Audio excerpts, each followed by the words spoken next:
আজকে দুইটা খবর বা দুইটা বক্তব্যটা একটা হচ্ছে শামীম হায়দার পাটোয়ারি বলছেন এখন জাতীয় পার্টিকে রক্ষার দায়িত্ব বিএনপির, আর বিএনপির মহাসচিব নূরকে দেখতে ঢাকা মেডিকেলে গেলেন, তার স্বাস্থ্যের অবস্থা এখন ভালো, ক্যাবিনে দেওয়া হয়েছে আইসিইউতে।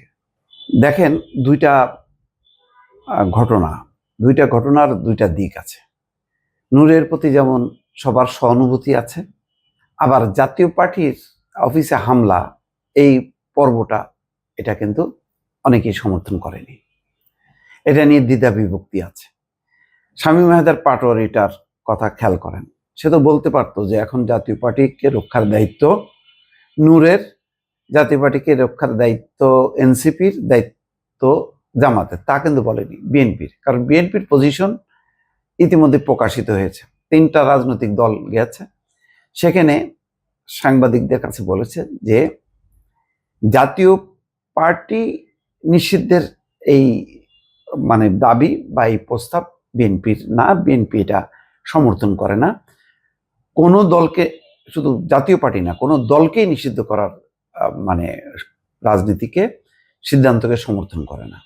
এটা আইনের বিষয়, এটা জনগণের বিষয়। জনগণ কিভাবে, এটা হলো জনগণের আগে তো ম্যান্ডেট পাইতে হবে। আমি একটা রাজনৈতিক দল, জাতীয় পার্টি একটা রাজনৈতিক দল, আমরা একে অপরের সেই মত পার্থক্য, মতাদর্শ বা ভিন্ন বলয়ের বলে আমি দোসরের আখ্যা দিয়ে নিষিদ্ধ করে দেবো, তো তারাও তো করতে পারতো। স্বাধীনতা ওই বলতে জামাত বিএনপি মুক্তিযোদ্ধা বিরোধী শক্তি এবং পাকিস্তানের দোসর, একথা তারা বলতো না, বলে তাহলে একের পর এক শুধু নিষিদ্ধ করতো। এখন যেমন এই আওয়ামী লীগ করো, জাতীয় পার্টি করো, এরপরে বলবে মেননকে করো, ইনুকে করো, ওই করতে করতে ওই চলতে থাকবে, একতরফা একটা রাজনীতি দাঁড়াবে, ফায়দা নেবে। আজকে শামীম হায়দার পাটোয়ারি একটা কিন্তু কথা বলছে যে জাতীয় পার্টি নির্বাচন করবে। এখন এনসিপি জামাত বলছে তাদের দাবি পূরণ না হলে তারা নির্বাচনে যাবে না। ধরেন নির্বাচনে গেল না, তাহলে সেই নির্বাচনটা কি হবে? আবার বার্গেনিং করলো যে আমাদেরকে মিনিমাম 100 আসন ছেড়ে দিতে হবে, আপনারা 200, আমরা বাকি 100। একটা জিম্মি হয়ে যাবে এবং একটা একতরফা রাজনীতি। একতরফা যখন রাজনীতি হয় তখন সেটা মধ্যে ষড়যন্ত্র শুরু হয়, যেটা শেখ হাসিনা করছিল। আসন ভাগাভাগি হয়েছে না তাদের মধ্যে, জাতীয় পার্টি নিয়ে 30টা দেবো, 35টা দেবো বলে পরে দিছে কচু, 7-8টা ধরা দিয়ে শেষ। এটা হয় না। তো নূরের রাজনৈতিক দল গণ অধিকার পরিষদ কেন দলবল নিয়ে জাতীয় পার্টির অফিসে গেল, সেই সিসিটিভির ফুটেজ কিন্তু আমরা এখনো পাইনি। বহু সিসিটিভি, তখন বোঝা যাবে যে ওনারা কি শান্তিপূর্ণ মিছিল করতেছিল জাতীয় পার্টির অফিস, ওখান থেকে বেরোয় এসে জিএম কাদের মিটিং করতেছে।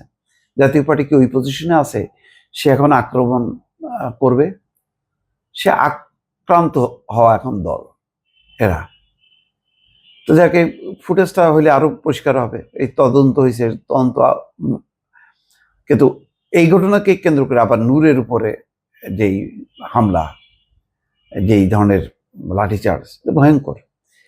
তো দেখেন জাতীয় এখন বিএনপির দায়িত্বটা দেখেন, এখন জাতীয় পার্টিকেও রক্ষা করতে হচ্ছে, আবার নূরকেও তার পাশে এসে দাঁড়াইতে হচ্ছে। বড় রাজনৈতিক দলের কিন্তু অনেক দায়িত্ব থাকে। এই কারণে দেখেন এই যে উস্কানিমূলকভাবে এই বঙ্গভবন উড়ায় দাও, এইটা সংবিধান একদম ছিঁড়ে ফেলো, ধ্বংস করো, এগুলির মধ্যে কিন্তু বিএনপি যেতে রাজি না। গণ অভ্যুত্থানকে সমর্থন করছে, কিন্তু পরিবর্তন হতে হবে সাংবিধানিকভাবে। এখন যা কিছু হবে, বিপ্লবের দিন শেষ, এখন হচ্ছে নির্বাচনের দিন। নির্বাচন পাবলিকের কাছে যান, মুশকিল আছে। কিন্তু আপনার সেই 1 বছর আগের ওই ছাত্রদের প্রতি যে চেতনা, সেই চেতনার যে নাই মানুষের, চট্টগ্রাম বিশ্ববিদ্যালয় তার বড় প্রমাণ। গ্রামবাসী এইভাবে কোপায় পিটায় কেন? তার ছাত্রদের সেই ভাবমূর্তিটা এখন আর জনগণের মাঝে নেই। সেই আদর সোহাগ যে আমাদের ভাগ্যের পরিবর্তন করবে, আমাদের অবস্থার পরিবর্তন করবে, ছাত্ররা এই দায়িত্ব নেবে, এখন তারা ছাত্রদেরকে দেখছে ভিন্ন দৃষ্টিতে, সেই আগে যেমন ছাত্রলীগকে দেখত। যার কারণে সেই ক্ষোভ সুযোগ পাচ্ছে, এখন পিটাচ্ছে। দেখেন ওই ওই ময়মনসিংহ তাই হলো, ছাত্রদের উপর হামলা।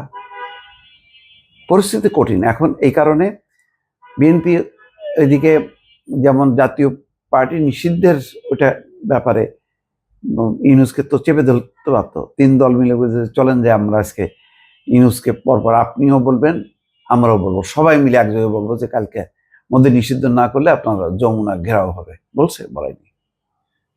কারণ বিএনপি জানে যে এখানে অনেক রকম খেলাধুলা আছে, অনেক রকম ফায়দা তোলার চেষ্টা হচ্ছে। সেই ফাঁদে পা না দিয়ে এটা একটা নির্বাচনী ট্রেনে ওঠার চেষ্টা করতেছে। আলটিমেটলি দিন শেষে আপনি যদি নির্বাচন এবং নির্বাচিত সরকার যদি না আসে, বড় বিপদ হবে। এবং স্বরাষ্ট্র উপদেষ্টা ঠিকই বলেছেন, আওয়ামী লীগ এবং দিল্লি চায় যে বাংলাদেশ নির্বাচন ছাড়া একটা বিশৃঙ্খল অবস্থার মধ্যে থাকুক।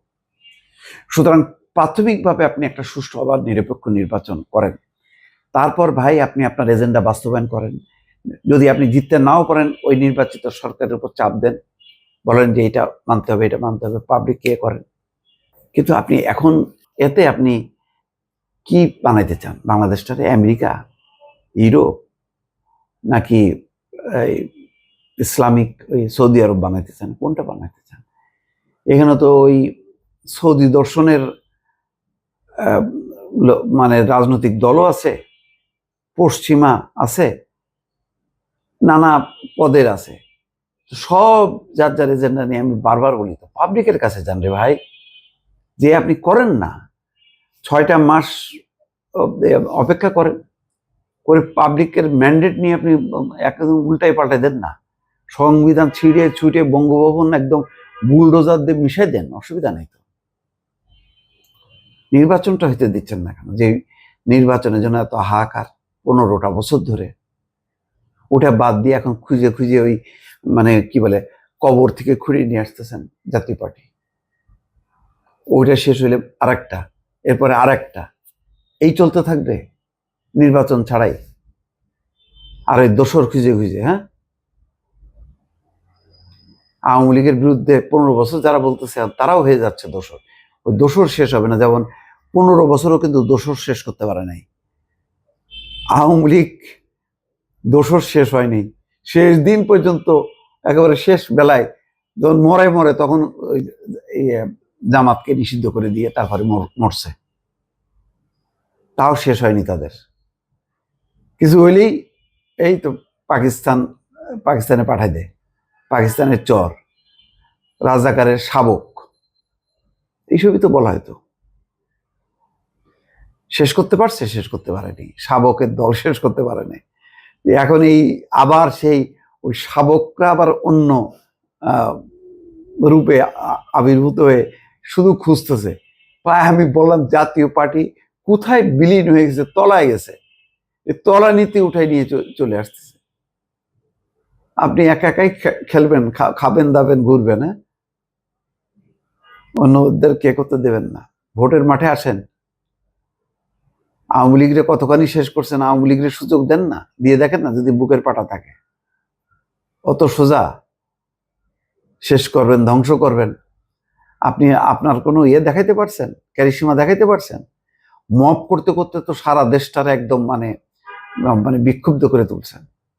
ভোটটা হইতে দেন, দেখেন। অনেক কথা বললাম। দর্শক ভালো থাকবেন। আল্লাহ হাফেজ।